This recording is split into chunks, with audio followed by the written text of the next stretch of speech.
기술적 지표를 이용한 추세 수능 전략과 역행 매매 전략에 대해 이야기해 보겠습니다. 시작하기에 앞서 짧은 문장 하나를 소개합니다. 자기 생각에 대한 지나친 확신이 월스트리트에서 가장 많은 투자자를 무너뜨린 원인이라는 말입니다. 오늘 배울 전략들은 결국 이 지나친 확신을 다스리고 시장의 흐름에 맞춰 매매하는 방법에 대한 이야기입니다. 얼마 전부터 미국에는 기술주가 있다면 유럽에는 명품주가 있다는 말이 자주 들립니다. 명품 브랜드들은 해마다 가격을 크게 올리는데도 인기 매장 앞에는 문이 열리기도 전에 긴 줄이 늘어섭니다. 값이 오르면 수요가 줄어든다는 우리가 아는 경제 상식과는 정반대의 풍경이지요. 이 낯선 현상 안에 오늘 이야기의 실마리가 숨어 있습니다. 왜 이런 일이 벌어질까요? 사람들은 지금 사두면 나중에 더 비싸질 것이라 기대하기 때문에 오히려 더 사려고 합니다. 브랜드 쪽에서도 값을 계속 올려야 이런 기대가 유지되고 수요도 함께 유지된다고 판단합니다.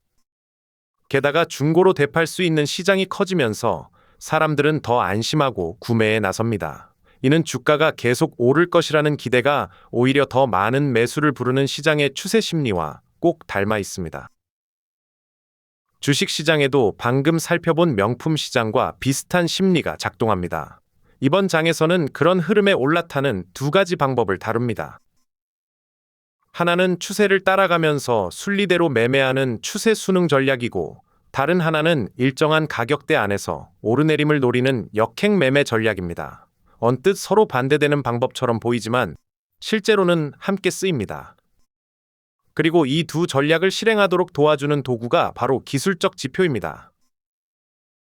먼저 매매 전략이라는 말부터 짚고 넘어가겠습니다.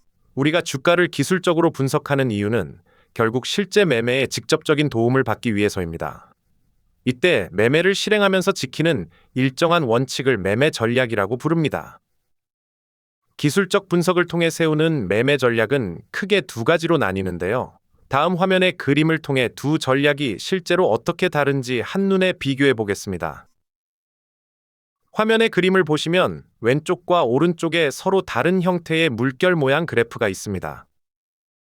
왼쪽은 추세 수능 전략을 나타내는데 주가가 바닥에서 오를 때 사고 꼭대기 근처에서 반전이 확인되면 파는 큰 흐름 위주의 방식입니다. 오른쪽은 역행 매매 전략을 나타냅니다. 일정한 가격대 안에서 주가가 낮은 선에 닿으면 사고 높은 선에 닿으면 파는 모습을 보실 수 있습니다. 이 두 그림의 차이가 오늘 이야기의 핵심입니다. 추세 수능 전략은 주가가 큰 흐름을 타고 움직인다는 믿음에서 출발합니다. 기술적 분석은 애초에 주식시장이 비효율적이고 주가가 완전히 무작위로 움직이지는 않는다고 전제합니다.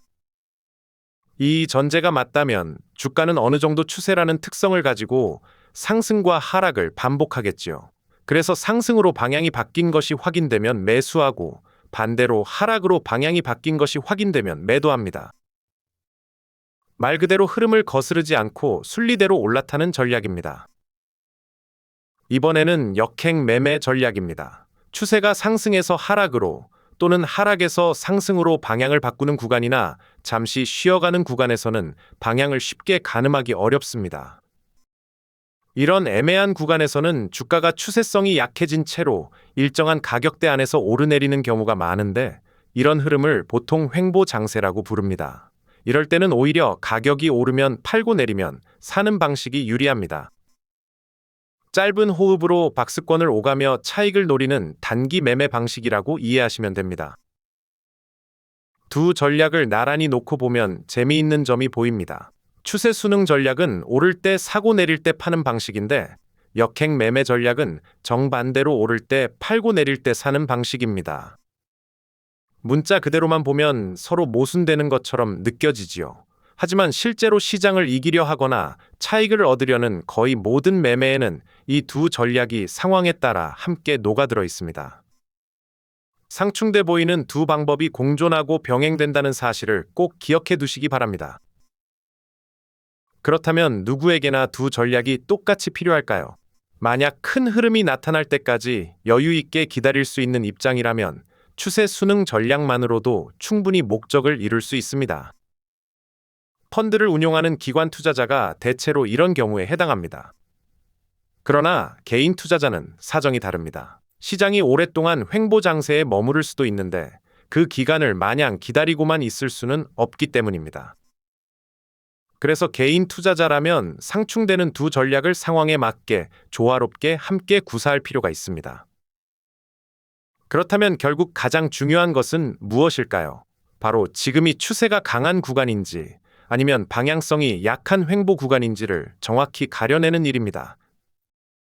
추세가 강하다고 판단되면 추세 순응 전략을, 추세성이 약하다고 판단되면 역행 매매 전략을 선택해야 합니다.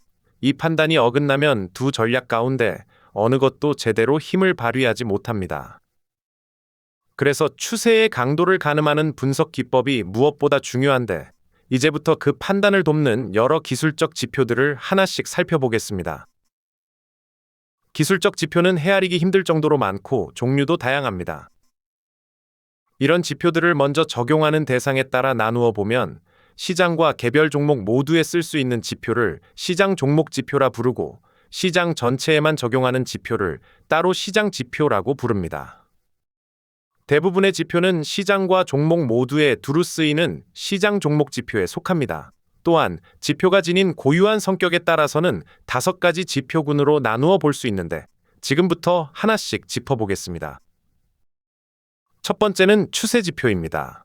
이 지표는 주가 시계열이 가진 추세성 자체를 보다 명확하게 표현해 줍니다.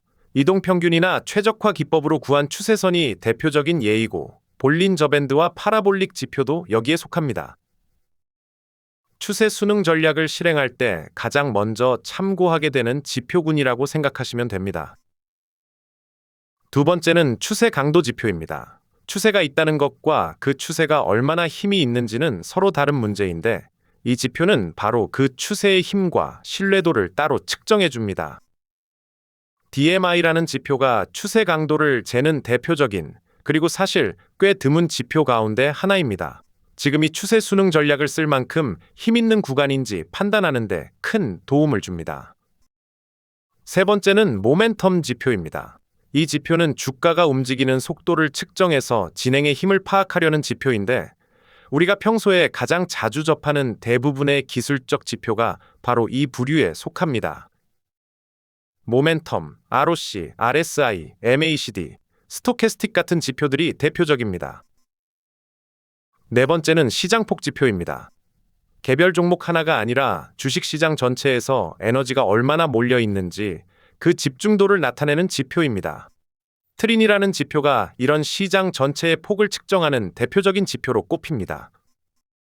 종목보다는 시장 전체의 분위기를 읽고 싶을 때 주로 활용합니다.